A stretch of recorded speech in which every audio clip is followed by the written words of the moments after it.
Assalamualaikum warahmatullahi wabarakatuh. Di sini kita akan membahas tentang yang namanya bulan Ramadan. Bulan Ramadan identik dengan bulan puasa ya, bukan bulan untuk buka bersama. Kadang ada saya melihat itu yang lucunya begini, karena di masa saya itu bubur itu di akhir-akhir bulan Ramadan lah, mungkin di H-10 itu sudah pada sibuk bubur.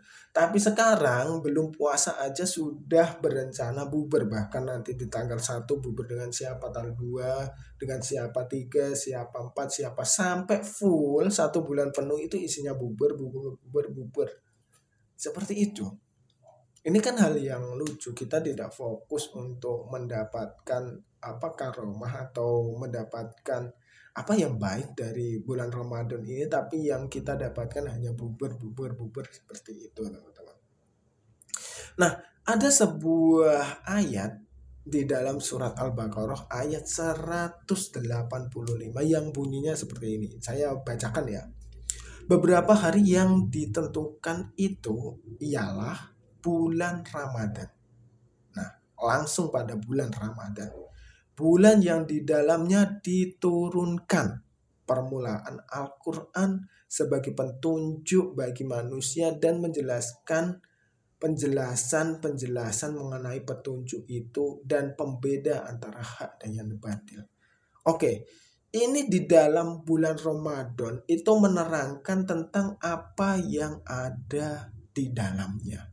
Bahwa di situ ada hari besar di mana Al-Quran itu diturunkan. Ingat bahwa Al-Quran itu adalah kitab suci, Al-Quran adalah pegangan, dan Al-Quran adalah petunjuk. Ketika Al-Quran itu dipegang oleh seseorang, orang itu akan menjadi orang yang baik. Orang itu akan menjadi orang yang berkaromah. Orang itu akan menjadi orang yang memiliki berkah. Tapi ingat, ketika orang yang sudah memiliki Al-Quran itu misalnya dia hafiz atau apa, kok digunakan sebagai yang tidak-tidak, maka murka Allah itu cepat datang padanya daripada orang yang memang benar-benar berandal. Seperti itu, teman-teman. Itu adalah Al-Quran. Nah, Al-Quran pun ketika diturunkan kepada suatu bulan, suatu hari, itu menjadi hari yang suci, hari yang berkaromah, hari yang memberikan keberkahan. Artinya apa? Jika kita mampu, jika kita mau untuk membaca Al-Quran, apalagi menghafalkan Al-Quran, kita akan menjadi orang yang benar-benar memiliki karomah, benar-benar memiliki suatu keilmuan yang dekat dengan Tuhan kita. Makanya tidak perlu jauh-jauh mencari karomah itu nanti ke gunung mana, mencari karomah itu harus begini, harus begitu. Bahkan di dalam surat apa itu kita kan diminta untuk bangun malam dan membaca Al-Quran secara perlahan, karena membaca Al-Quran yang perlahan dan lirih itu akan memberikan kenangan, memberikan perasaan yang sungguh menyentuh ke dalam dada kita, ke dalam hati kita. Itu adalah Al-Quran. Makanya Al-Quran sebenarnya adalah sumber kebaikan, walaupun kita tidak memiliki pengetahuan tentang maknanya, tentang artinya, yang kita harus membaca artinya ketika ingin menyelesaikan tentang pembacaan tersebut. Misalnya Bismillahirrohmanirrohim. Walaupun kita tidak memiliki artinya, tapi dengan kata Bismillahirrohmanirrohim, kita yakin bahwa Bismillahirrohmanirrohim adalah suatu mukjizat yang luar biasa, maka itu akan menjadi mukjizat. Bahkan bisa digunakan untuk menyembuhkan, bahkan bisa digunakan untuk hal-hal yang di luar nalar manusia. Bahkan orang yang mampu membaca Bismillahirrohmanirrohim misalnya 1000 kali atau 100 kali, 313 kali misalnya, 630 kali misalnya, dan lain sebagainya, 4444 misalnya, itu dengan keyakinan penuh itu akan menjadi fadilah dari suatu hajat tertentu, termasuk kerezekian. Jika kalian yakin dengan bismillah, itu akan menjadi fadilah kerezekian bagi kalian. Sayangnya kita sebagai umat manusia, karena Bismillahirrahmanirrahim adalah sering diucapkan setiap hari, ini menjadi suatu bacaan yang kita anggap remeh, kita anggap biasa, dan kita sering menghalahkan. Halah, apa sih Bismillahirrahmanirrahim? Padahal kalau kita baca Bismillahirrahmanirrahim dengan menyebut nama Allah yang Maha Pengasih dan Maha Penyayang. Oke, dengan menyebut nama Allah itu akan artinya kita mengesahkan Tuhan. Dengan menyebut nama Allah yang Maha Pengasih. Pengasih tergantung kita. Pengasih itu kita artikan sebagai apa? Kalau kita artikan sebagai sesuatu yang memberi, yang mengasih, itu artinya kan Tuhan kan adalah suatu entitas atau zat yang mampu memberikan segalanya pada kita. Jangankan mobil, jangankan motor, jangankan rumah. Kita tidak meminta aja, Tuhan sudah mengasihi mata, mengasihi telinga, mengasihi hidung, mengasihi mulut, mengasihi suara yang bagus, mengasihi badan yang sehat, mengasihi udara yang cukup. Ini semuanya dikasih cuma-cuma dari Tuhan. Bahkan ketika orang memiliki sakit mata, harus berapa biaya yang dikeluarkan? Tidak bisa menghirup oksigen, biayanya berapa yang dikeluarkan? Tidak bisa mendengar, berapa kerugian yang dia dapatkan? Tidak bisa ngomong, berapa kerugian yang dia dapatkan? Bahkan organ di dalam tubuh kita, jika kita tidak bersyukur, maka itu termasuk kita menjadi orang yang kurang pandai dalam mensyukuri nikmat. Itu adalah pengasih dan penyayang.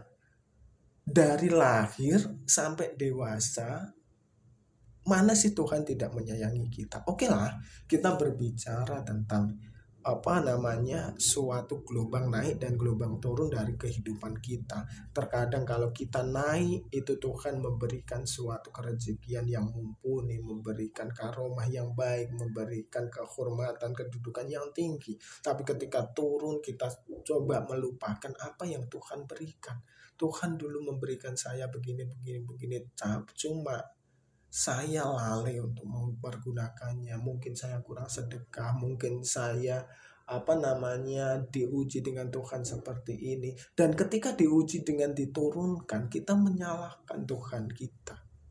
Kita tidak, ya Allah, makasih dulu telah memberikan kesempatan saya untuk begini dan begini. Sekarang saya di bawah, mungkin ini adalah ujian dari Engkau yang Kau berikan sebagai saya. Ketika saya nanti naik kembali, saya akan menjadi orang yang lebih peka, orang yang lebih baik dari sebelumnya. Dan terima kasih telah memperjalankan saya sepanjang waktu ini. Dan mungkin saya sebagai seorang hamba kurang syukurnya, kurang berterima kasihnya, atau kurang tobatnya. Mungkin seperti itu. Karena seperti ini teman-teman, yang namanya gelombang perputaran, itu pasti ada. Orang itu bakal naik, bakal turun, bakal naik, bakal turun. Itu pasti. Dan tidak ada orang yang stabil seperti ini, dia akan bosan. Misalnya kalian setiap hari mendapat uang 1 miliar, setiap hari ya. Udah setiap hari mendapat uang 1 miliar, semuanya tidak ada tantangannya. Kalian mau membeli rumah kecukupan, kalian membeli mobil kecukupan, kalian memberi sodako kecukupan, tidak ada tantangannya. Terus apalagi yang saya lakukan? Kan seperti itu. Tapi ketika kalian diuji naik dan turun, ketika memberi itu memiliki rasa, saya berikan enggak ya? Saya berikan enggak ya? Kayak eman, kayak begini. Terus misalnya kalian beribadah, udahlah, saya sudah mendapatkan kecukupan setiap hari lah, untuk apa saya beribadah lagi? Toh uang katakanlah 1 triliun ini saya gunakan sampai mati pun ini masih cukup, masih turah-turah seperti itu. Padahal di zaman dahulu juga banyak orang, si Korun itu juga orang yang memiliki harta banyak, tapi nyatanya ya disesatkan Tuhan. Terus ada lagi yang sahabat-sahabat Nabi seperti Utsman, Ali, Abdurrahman bin Auf, itu kan juga prosesnya naik turunnya juga ada. Lalu siapa kita yang tidak dekat dengan Nabi, hamba Tuhan yang paling soleh juga tidak, kan seperti itu. Kembali lagi ke babakan puasa, saya bacakan lanjutannya. Karena itu barang siapa di antara kamu hadir di negeri tempat tinggalnya di bulan itu, maka hendaklah ia berpuasa pada bulan itu. Dan barang siapa sakit atau dalam perjalanan lalu ia berbuka, maka wajiblah baginya berpuasa sebanyak hari yang ditinggalkan pada hari-hari lain. Nah, ini menandakan bahwa puasa yang dilakukan itu adalah puasa wajib. Kita diwajibkan untuk berpuasa jika kita menjadi umat yang menjadi bagian dari Kanjeng Nabi yang ada di negeri itu, maka kita wajib untuk menghambakan diri di dalam berpuasa. Karena berpuasa secara tidak langsung itu juga membersihkan organ jasmani kita, juga membersihkan organ rohani kita. Terkadang kita sebagai manusia biasa itu banyak salah dan banyak lupanya. Kita kadang pagi-pagi udah astagfirullahaladzim, alhamdulillahirrabbilalamin, asyhadu an la ilaha illallah wa asyhadu anna muhammad rasulullah. Sudah seperti itu paginya, siangnya pun belum tentu mengingat Allah. Itu hal biasa, tapi Allah selalu membukakan pintu rahmat dan pintu tobat bagi kita semua. Jadi jangan salah dan jangan lupakan hal itu.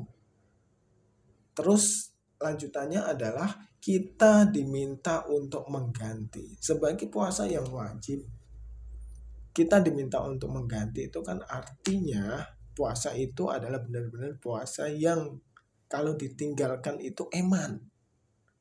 Wong dia dijelaskan aja barang siapa yang sakit atau dalam perjalanan. Kalau tidak sakit dan tidak dalam perjalanan ngapain kan gitu, meninggalkan puasa yang wajib seperti itu. Terus Allah menghendaki kemudahan bagimu dan tidak menghendaki kesukaran bagimu. Walaupun ini wajib, kalau kita memiliki uzur, kita memiliki halangan, pun Allah memberikan kemudahan, tidak akan memberikan kesusahan bagi kita. Jadi kita wajib bersyukur ketika Allah itu memberikan manusia itu sesuai dengan kodrat kemampuan kita.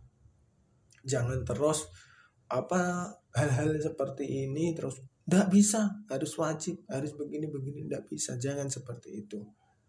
Karena Tuhan sendiri itu mengetahui kadar dari diri kita. Pun kalau Allah memberikan ujian, Allah pasti tahu kadar kita dan akan memberikan jalan petunjuk di akhir dari momen kehidupan kita nanti. Misalnya Tuhan memberikan ujian, misalnya tidak kuat makan, tidak memiliki uang, pasti suatu saat Allah akan melebihkan. Bahkan kita diberi kemampuan untuk memberikan uang itu kepada sesama, tidak hanya untuk diri kita sendiri. Mungkin selama ini kenapa kita dijatuhkan? Mungkin kalau kita memiliki harta tersebut itu adalah harta yang sumbernya kurang baik, mungkin seperti itu. Atau mungkin kalau kita memiliki harta tersebut kita kurang peka kepada sesama dan kurang memberi kepada sesama, mungkin seperti itu. Atau mungkin itu sebagai ujian Tuhan, kuat gak kita untuk menjalani ibadah-ibadah puasa dengan cara terpaksa karena tidak mampu makan dan lain sebagainya. Atau mungkin kita diminta untuk merasakan takdir yang dialami orang lain.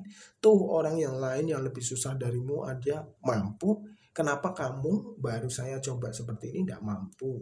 Mungkin seperti itu. Jadi kalau di dunia ini isinya kita bersyukur dan menikmati, insya Allah kita akan mendapatkan jalan-jalan yang terbaik. Tidak mungkin tidak, dan seperti itu. Terus dan hendaklah kamu mencukupkan bilangannya dan hendaklah kamu mengagungkan Allah atas petunjuknya yang diberikan kepada kamu supaya kamu bersyukur. Nah, ini adalah sebuah petunjuk dari Allah Subhanahu wa Ta'ala sebagai bulan yang penuh rahmat. Kalau di Indonesia bulan puasa kan termasuk bulan yang penuh dengan berkah. Kenapa seperti itu? Karena di situ ada THR. Itu adalah keberkahan dari bulan puasa. Walaupun nanti yang tidak bekerja itu mungkin tidak mendapatkan, atau yang menjadi pengusaha itu pusing 7 keliling. Tapi pada umumnya yang bekerja itu kan adalah bulan yang penuh dengan keberkahan atau THR, tunjangan hari raya, kan seperti itu. Terus ada juga ketika ini menjadi bulan yang penuh berkah, para pebisnis itu bisa menjual, misalnya pebisnis kue bisa menjual kuenya dengan lebih banyak, penjual mukena bisa menjual mukenanya dengan lebih banyak, penjual pakaian menjual pakaiannya dengan lebih banyak. Ini adalah salah satu bentuk dari keberkahan untuk semuanya. Bahkan anak-anak nanti mendapat ampau, terus orang yang berkunjung mendapat sogatan atau mendapat hidangan dari kue-kue lebaran dan lain sebagainya. Ini adalah salah satu bentuk rasa yang diberikan kepada Allah melalui yang namanya puasa tersebut. Jadi apakah puasa itu wajib, itu kita menyesali? Tidak, kita tidak perlu menyesali. Bahkan kalau perlu, setelah puasa wajib ini terjalin, itu kita menjalankan puasa-puasa lainnya. Baik itu puasa sunnah atau puasa weton atau puasa lainnya, itu kita coba hadirkan di dalam kehidupan kita. Semoga kita tambah beruntung dalam menjalani kehidupan kita.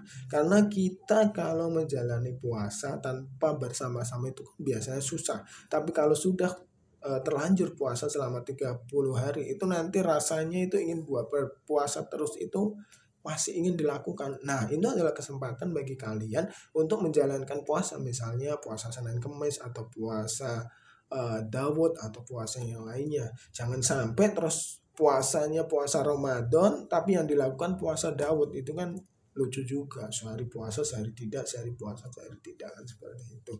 Apalagi kalau yang malamnya itu ikut sahur, nanti paginya sarapan, siangnya jajan, sorenya makan, malamnya ikut berbuka. Itu kan lucu juga, kan seperti itu. Oke, seperti itu teman-teman. Semoga bermanfaat sedikit cerita kita, sedikit diskusi kita. Kalau kalian ingin ngobrol-ngobrol atau ingin berkomentar, silakan tulis di kolom komentar. Semoga kita menjadi bagian orang-orang yang diberi keberuntungan, dan wassalamualaikum warahmatullahi wabarakatuh.